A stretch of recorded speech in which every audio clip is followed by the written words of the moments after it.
The Reuters Institute has already predicted that this year, that this will be the breakthrough year for artificial intelligence, and it has significant and monumental effect for journalism.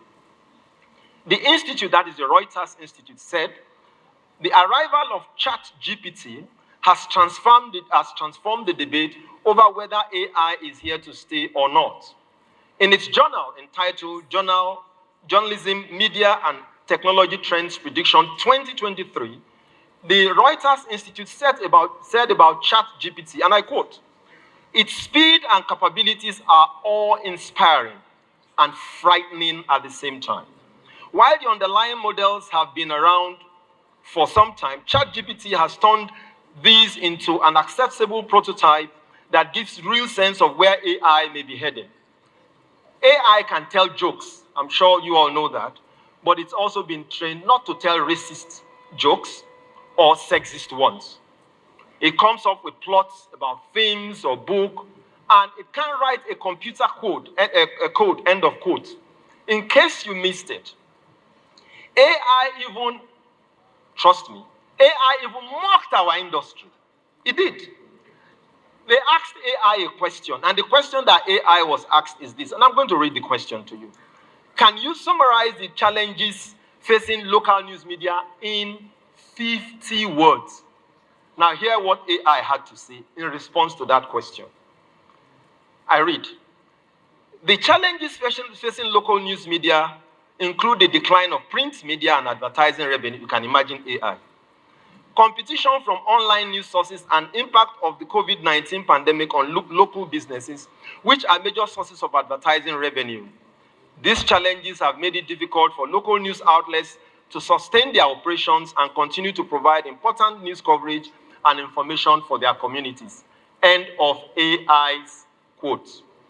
Lord have mercy. Now, this was published in the Reuters Institute report.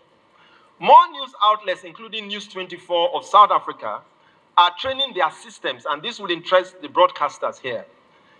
Training AI to actually mimic the voices of their top broadcasters to function independently. Now, we come to a very interesting question, and you must pay attention to this. Is big tech our arch enemy? Is it a frenemy, or is it our friend?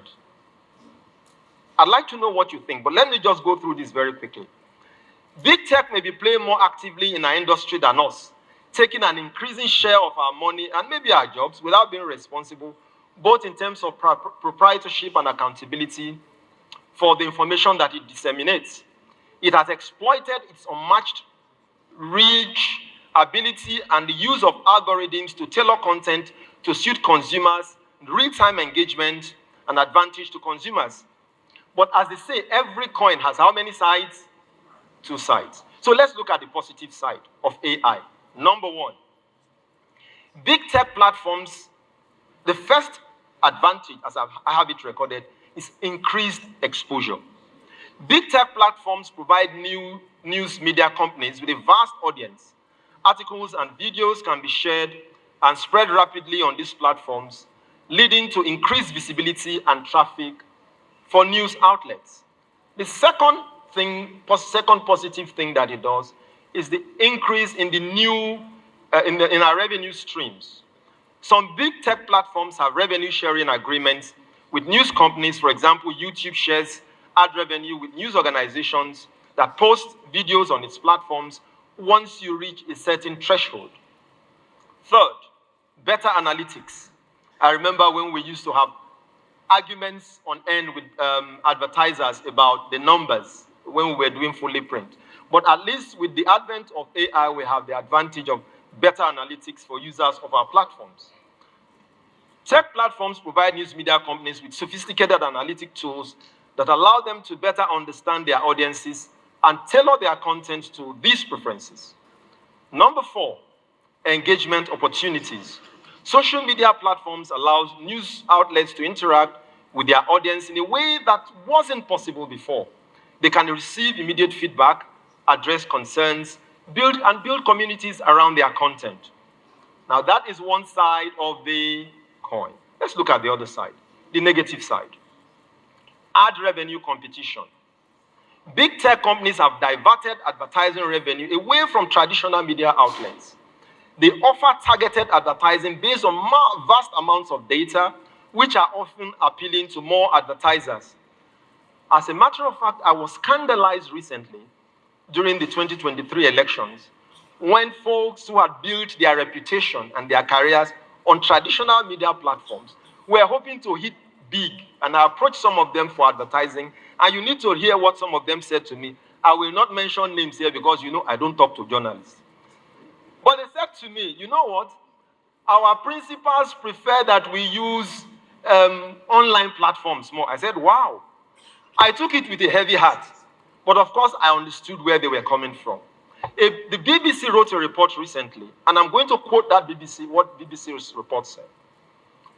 Quote, politicians are investing heavily in the use of websites, blogs, podcasts, and social networking websites like Facebook and Twitter, or X, as a way of reaching voters.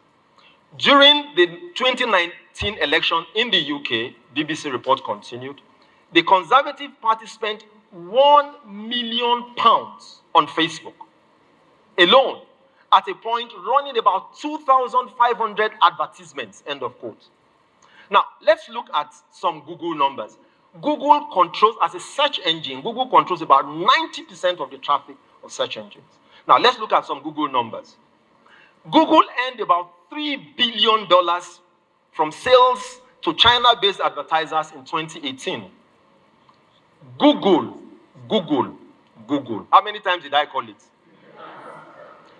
Google earned £3.34 billion in 18 months, ending December 2021, as total revenue in the UK market.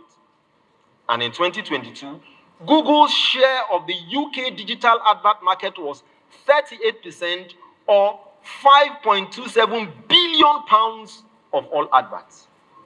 You can do the math. But wait a minute.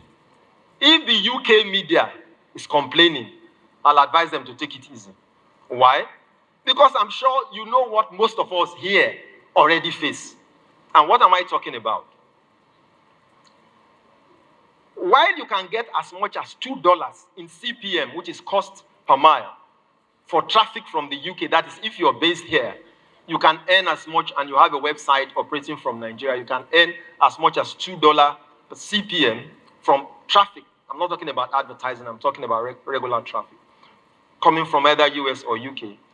The best you can hope to get from local traffic in Nigeria is about 80 cents per thousand. It doesn't matter the size. Sure, this example that I've just given is related to revenue from traffic, but the ratio, even for advertising, is not significantly different. Number two negative impact, spread of misinformation. And we have heard a lot about that, so let me not waste your time. I go to number three, algorithm control. What is algorithm? We use that word every time, but it's very simple. And because I didn't go to, my education is very limited. What I try to do is to deal with the basic and the fundamental. I don't get confused. Algorithm is basically a set of rules a set of rules for calculation of operations. That is what an algorithm is. All right. That's the most fundamental definition of algorithm, or which is called algo in some abbreviated circles. The algorithm used by tech platforms control what is seen and what is buried. It is actually the algorithm that largely prioritizes content and how much you can earn. This leads to a loss of control for how much you can distribute or earn from your content. In an article by Kachan Srivastava published on February 27, 2023, entitled Surviving the Algorithm, this is still part of the title, news publishers walk the tightrope as Google updates hit hard. The author quoted a respondent as saying, and I'm quoting what that respondent said about Google algorithms. Google has released major algo updates in 2022, which impacted search traffic across publishers. Publishers didn't find the two major updates by big tech funny at all. Now, let me just explain, and it's important you take this to heart. Google updates almost, you don't know how many times, really, the number of times that Google updates its algorithm a year, numerous times. But two major updates in 2022 almost led many publishers bankrupt. When there is a major update, it affects your revenue. And that is one negative effect that search engine can have on our business models. Number 4, dependency. News media companies may become dependent on these platforms for traffic and for revenue, which can be really challenging because we have no control over how they tweak their algorithms. Potential for censorship. Big tech companies have the power to censor, prioritize different types of content, which can also impact discussions in the democratic space.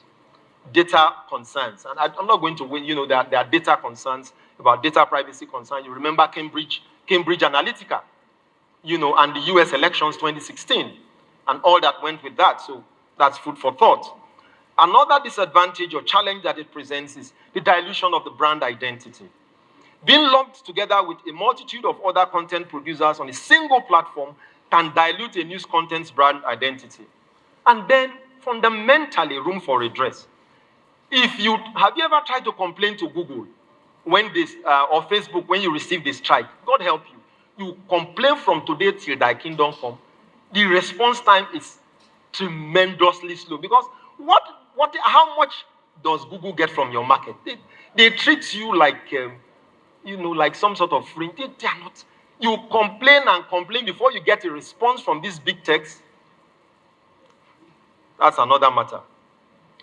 Now, I would like us to talk briefly, and I'm reaching close to the end. We should be done soon. Let's talk about algorithm. Is Google and its algorithm, is it all the cause of our problems? Not all the challenges summarized by artificial intelligence in those infamous 50-word response was brought about on us by big tech. Nor are we here today talking about survival and sustainability because of Google's malicious fiddling with its algorithm. We in the traditional media space, you and I in the traditional media space, are to blame in some ways for what took our industry from distress to life support. How? I will tweak HBS Professor Clayton Christensen's a bit by saying for a long time we were innovating our products in response to technological shifts. This meeting is being recorded. Did you hear that? That's AI, you see them? Is it? It will not even allow me to give my lecture without interfering. All right. That was just by the way. All right. So I was saying that before we got to where we are, we for many years we've been busy, responding to shifts in technology without paying sufficient attention to our business model. Or if you pardon my drift, you remember the Professor E. Jerome McCarthy, in a very famous book, I'm sure that most of you have read that book, Basic Marketing, a managerial approach, where he talks about the 7 P's of marketing. What are those 7 P's? Product, promotion, price, place, people, process, and the physical product. Nothing depicts this more tellingly than media organizations need to consider obsolete editorial culture and imbibe new ones, especially in the areas of collaboration, audience-centered production, and creating new audience communities. To be able to compete favorably, media houses have to take another look at the redundancy levels in-house. Most traditional media spaces were built at a time when superstructure was the main thing. So you buy a humongous machine, build a humongous complex, have reporters from Cairo to, where is it? You have them everywhere. That was when we were built. Unfortunately, the space is changing and we are not responding to some of those fundamental problems. Now, let me be local and I'll take leadership as my scapegoat. In leadership, the average production cost of our major consumables, Fact. Newsprint, plates, ink, and energy costs have risen, with the most significant rise in the last 1 year, year-on-year, being about 40% on energy. 40% last year, year-on-year, 40%. While our advert rates have remained fixed. Survival in the media industry used to depend on rivalry, and we know how we used to play the game. Now it depends on collaboration. The recent collaborative works on the Pandora Papers, Bureau Local, and Coronavirus Facts have shown that media organizations can work with colleagues across boundaries and share resources for the common good. I would like to share with you quickly, distinguished ladies and gentlemen, before you leave me and the organizers will just come and have to retrieve the microphone from me and put me out of my misery. There's something that somebody wrote for BBC, and you know BBC well, it has a global reach. In 2020, BBC had a global reach of 468.2 million people per week. So if BBC is speaking, you better listen. What did she say about BBC and what you can do about your product to keep and multiply value? 6 reader needs that any media practitioner must be aware of, according to BBC, are as follows. Now, if you forget everything that I'm going to talk about, please keep this in your left hand where you're unlikely to use it to have lunch. The first thing, update me. The first thing is what? Update me. Which means in the era of information overload, your audience should know in a new light what they know already, first one. Second, give me perspective. It is a newsroom's own goal to believe that perspective can only be shaped by the newsroom, to believe that you know it all. Your audience can also provide perspective. Number 3, educate me. Everyone wants to learn about exciting new things. Once you provide diverse content with curiosity value, your audience will be eager to find out more from you. Number 4, keep me on trend. Audiences want to be kept trending. Perhaps that was why the BBC reached a record number of its subscribers during the COVID-19 period, because people could trust BBC for its information. And then, life is not too serious. Amuse me. One of the reasons tech platforms prioritize user-generated content over professionally produced ones that have better entertainment value is that this entertainment value retains readers and also attracts advertisers. The simple truth is that if you make your audience smile, if you make your audience smile, they will most likely come back to you. It doesn't have to be too serious, believe me. The most entertaining and yet informative your content is, the more the institution is likely to grow. And then finally, the 6th point, inspire me. Inspiring stories attract young audiences, among others, and younger audiences, you know where they go for their news? They go on those tech platforms and those search engines.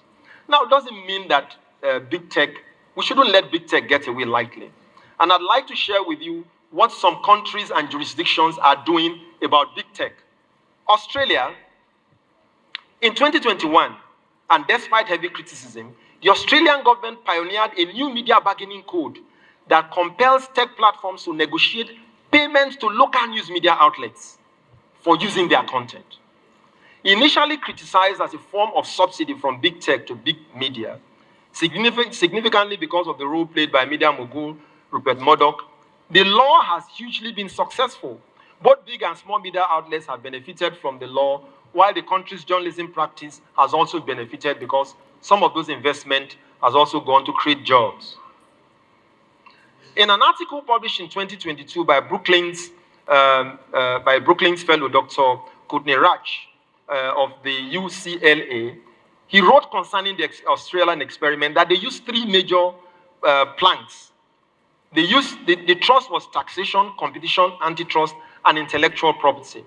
The bargaining code therefore allows publishers to collectively bargain without violating antitrust, requires tech platforms to negotiate for publishers for use of news snippets, also requires them to pay licensing fees.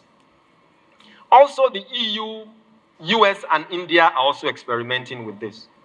I'm aware that the Newspaper Proprietors Association of Nigeria set up a group in July 18th and 19th, to look at how collectively Nigerian media can, as a group, bargain with Google for better value from its content. We're waiting to see the report of that committee. Now, what more can we do to try and stay in business? Understanding that consumers hold all or most of the aces is the first step to sustainability. For perspective, a paper entitled The Newspaper, Emerging Trends, Opportunities and Strategies for Survival and Sustainability by our own very Mr. Frank Aigbogon, presented at a retreat for NPN on July 18, 2023, said, please pay attention to this. Between 2010 and 2015, audience time spent on online media consumption rose by 150%. In that time, audience time spent on television went down, -8%, radio, -15%, magazine, -23%, and newspaper, what do you think? -31%. The reality of digital media is that evolution has brought about new competition and fresh opportunities. Solution journalism, citizen journalism, a deeper interface between journalism and technology are the order of the day. It is not a struggle or a fight of either man or machine. It's a collaboration of man and machine. Now it is streaming that is the main playground of big tech companies such as Apple Music, Spotify, Amazon Music, Tidal, Pandora, and so forth and so on. If technology did not pose an existential threat to the music industry, well, I don't think it will kill journalism. Reuters Institute, and I quote again, better data connections opened up possibilities beyond just text and pictures, and smartphone adoption has accelerated the use of visual journalism. Now, good content should not be free. And I'm ready to have a debate. Good content should not be free. What technology is doing, therefore, is to offer traditional media the opportunity to reach more people at a profit. Through the use of content and tech-led innovation, a growing list of brands are expanding into broadcast and streaming to grow and engage their audiences. And there are all kinds of tools for doing this. I just want to fast track. And some other ideas that we all may find useful are, one, please note this, diversify. Do you know Julius Berger, the construction giant? Julius Berger is now currently into the business of cashew production and export. Julius Berger. Think about it. What is wrong if we go into games, into films, into books, into special events, and so forth and so on? What is wrong with that? I ask. Now, I talked about the potential for us to be able to optimize and monetize because good content should not be free. Unfortunately, we burn our candles from both ends. My advice, preserve your candle. Don't give your content free and still not be able to use the data that you get from your consumers to plug into them and to have a profile. If I ask the fundamental question, who is your typical subscriber? If you cannot answer that question and you are giving content free, you are not collecting data that will help you define who your audience is and tailor your specific needs to that audience, you are doing what? Burning your candle from both ends. Repurpose your content, review your systems and processes, and take tough decisions if you have to. Be ethical and invest in talent. In conclusion, finally, as we say, let me return to the first sentence at the beginning of this presentation. Yes, big tech poses a threat because of its opaque relationship, because of the opaque relationship it has with traditional media. However, is this threat going to pull the plug on journalism? I'll say no. I'll be the first to admit that the prevailing mood in the industry is one of confusion, maybe despair and uncertainty. To be certain, nothing will ever bring back the days when advertisement and circulation were enough to sustain us. Also, because the media is a kind of cultural sector and does not necessarily respond to the principles of demand and supply, media organizations that fail to swim with the tide will continue to struggle or fold. If we invest in what we feels relevant and in what feels relevant and useful to consumers, then we have nothing to worry about big technology, because it will only help us to optimize value. What we should worry about instead, I tell you, is how to retain ethics in our practice in the face of robotics and artificial media intelligence, which sometimes overpower the audiences we share. Do you remember what I said at the beginning? Whether you are a lion or a gazelle, you better be running. I thank you very much for your kind attention.